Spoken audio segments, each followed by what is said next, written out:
Hello, everyone. Welcome back to M4M podcast, which stands for Medicine for the Mind, where our purpose is to prescribe a psychological dosage of medicine to help heal and to maintain healthy minds.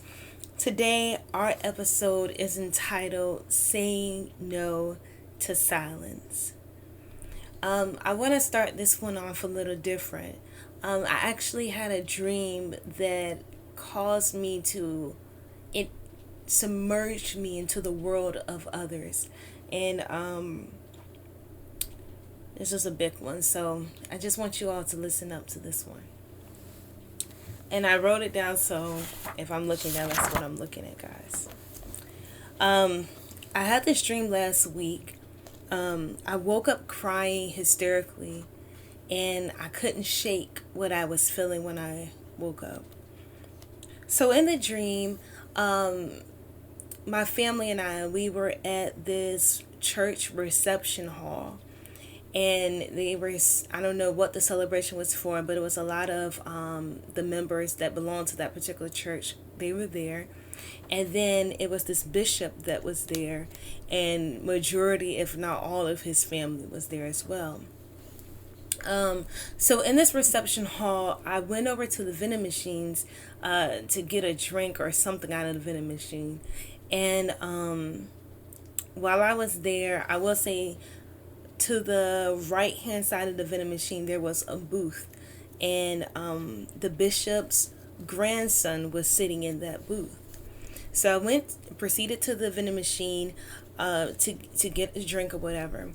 And this bishop came up behind me and kind of wrapped his arms around my waist. And I stepped aside and I asked him, to get his hands off of me. Could you stop? So he proceeded on doing it, and he's like, no, I'm not going to stop. So then to the left of the vending machine, there was a replica of my piano that I have at the house. It was just standing on the wall to the left, leaning on the wall. So he got upset with me, and he said, I'm going to throw your piano down. And I was like, I don't care. You can throw it down. You just do not need to be on me. So he threw my piano down, and I took a chair and I started slamming the chair into the piano. And then it's like he went down one aisle and I was going down the other aisle, just tearing stuff up. But what was crazy in the dream was no one really paid attention to what he did. And I want to go back to this point when he had his arms around me and I was asking him to stop. His grandson that was in the booth saw him, and he was looking at his grandfather as if to say, what are you doing? Why are you doing that to her? But he never told his grandfather to stop. So so we went going down the aisles, just messing things up in that that reception hall. But no one saw him. They only saw me, and people were looking at me as if something was wrong with me. And I started screaming, it's like, guys, he's sexually harassing me. He put his arms around me, and I told him to stop, and he wouldn't stop. And I was screaming, and I was trying to get people, the members in there to hear me out, to listen to what I was saying. But they looked at me as if I was the problem. And it made me even more upset, angry, because no one was really understanding or even trying to hear me out. So I started screaming again, and then I looked at the grandson because he saw everything. And I said, you saw him. Say something. You saw him do this to me. But the grandson didn't say anything. So I kept saying, no one is going to say anything. No one's going to say anything to help me. Y'all don't hear me crying out to y'all. I'm telling y'all what this man did. And as I proceeded to say that, one of my cousins was actually in the audience or whatever. And I heard her say underneath her breath, I wish she would just shut up. Like, I wish she would stop. And I'm like, how can you say this to me when it's something that happened to me. I was devastated at this point. And I pulled out my phone to call one of my other cousins because I was like, I know she's going to hear me. I know she'll listen to me. I just got to tell somebody. Someone has to hear me out. It has to be someone. But she didn't pick up the phone when I called her. So then I went into another area of this reception hall. It was like a separate room or something. So I bust through those doors and I said, he did this to me. The bishop and I called his name out. But I said, he did this to me. And you all aren't going to do anything. He put his arms around me and I told him not to. And he was moving and all this extra stuff. He did this to me. And no one will listen to me. Once again, they looked at me as to say, what in the world are you doing and are you talking about? Why would you even say something like that? And at that moment, I felt ignored. I felt rejected. I felt like no one would listen to my side of the story. And this whole time, while I'm screaming around this reception hall trying to tell everyone what this man did to me, he was just standing there as to say I didn't do anything, and just looking there in the crowd as if he's like one of the audience members just looking at me. And I'm like, in my mind, I'm like, how can you just stand there and you know you did this to me?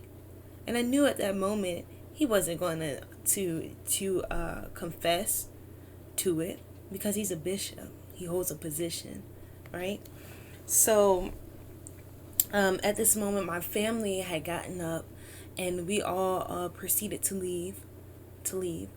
When we walked outside, the bishop, his brothers, son-in-law, they were standing outside huddled in a circle.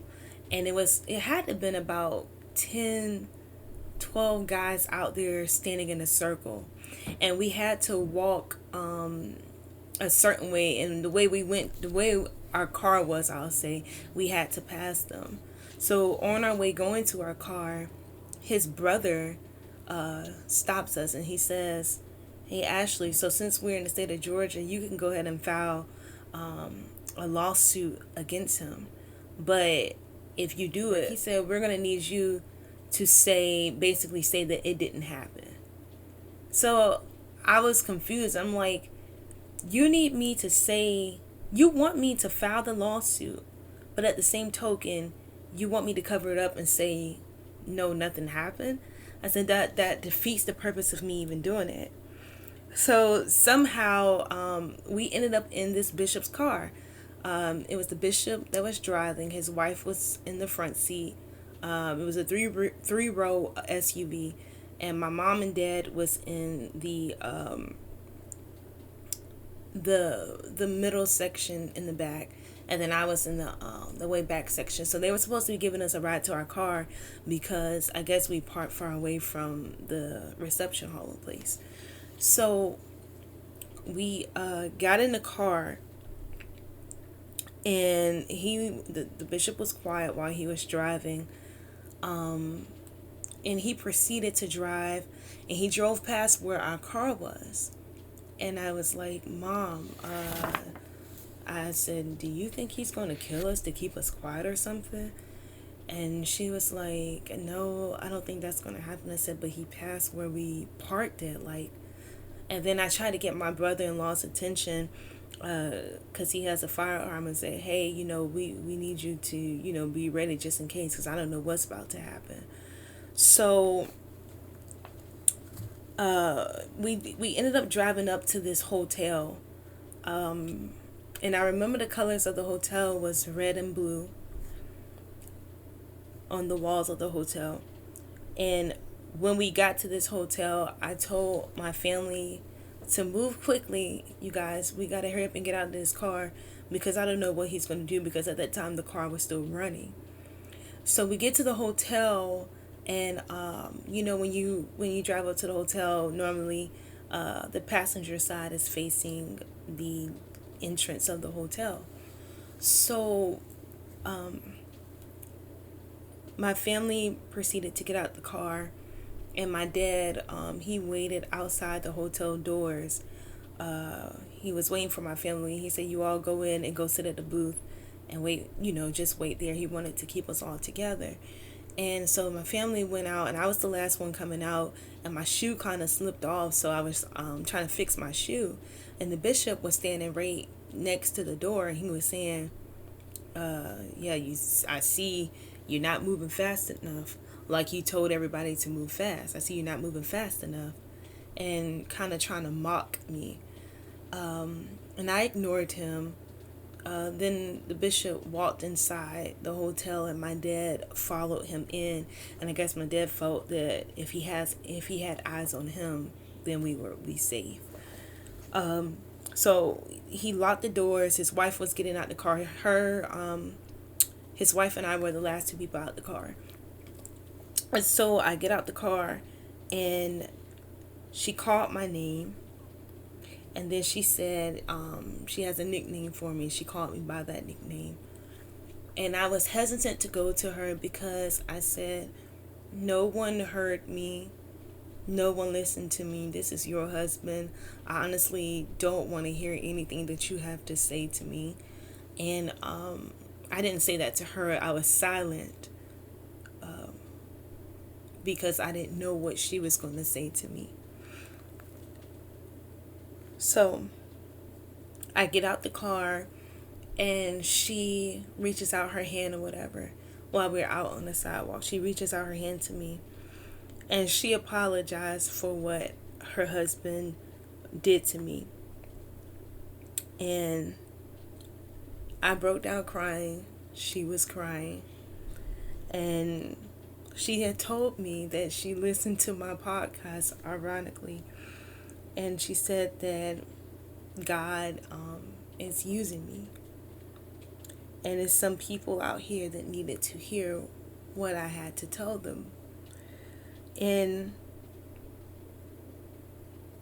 that was the end of the dream. At that moment I woke up, and I was crying hysterically. Within this dream, guys, and I'm sorry it's taking me a little while to get this out because I can still feel it. But within this dream, I felt the pain of a victim vicariously through my dream.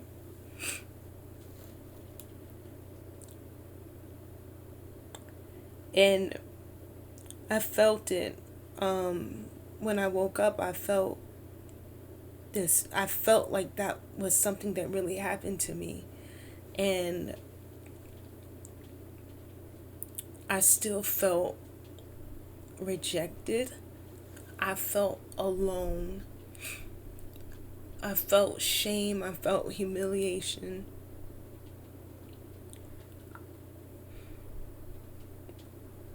I felt like no one wanted to hear my side of the story. I felt confused. And I felt like I was screaming out loud and no one understood the hurt behind my cry.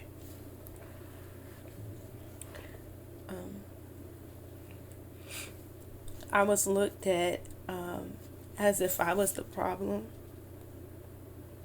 as if I was broken and disgusted. And I noticed that I had to cover up my hurt to protect someone else's pride. And hours went by, and I had to constantly tell myself that it's just a dream. It's just a dream. It's just a dream. And then I can remember going back to the dream, how the wife of my predator, how she apologized for what her husband did to me. And then she spoke an encouraging word into my life. And then that's when I was released from my dream. And I noticed that any other dream I would have, I would wake up in the middle of the dream. I never really completed a dream like this one. And it was almost as if I had to reach the end so that I know someone would hear me and see me. It was as if I had to get closure, that someone understand, and someone that I thought would not even understand actually reached out her hand of understanding and wrapped me in her arms of compassion. I know that this was a God-given dream.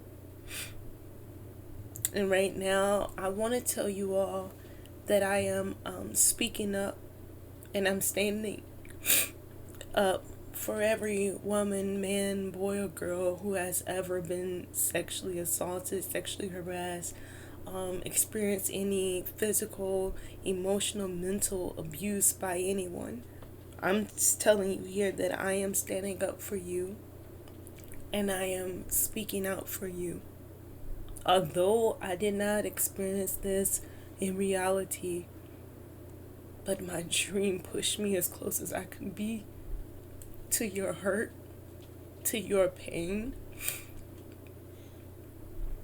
And I can tell you, I know I have a touch of what it feels like to be rejected, to not be understood, to not be heard. And so many times I notice that people, they tend to go silent and go numb to their hurt. But I come to tell you that I'm here, and that I feel your pain, and that I understand. I understand how it feels to go silent, because I was silent. We went to the hotel in my dream, and when the wife of the predator, of my predator, wanted to talk to me, I was silent, and I didn't say anything because I didn't have anything left in me to say. But I want you to know that I am standing in the gap between your pain and your deliverance. I've already prayed for every individual in this world that has ever experienced any amount of pain such as this.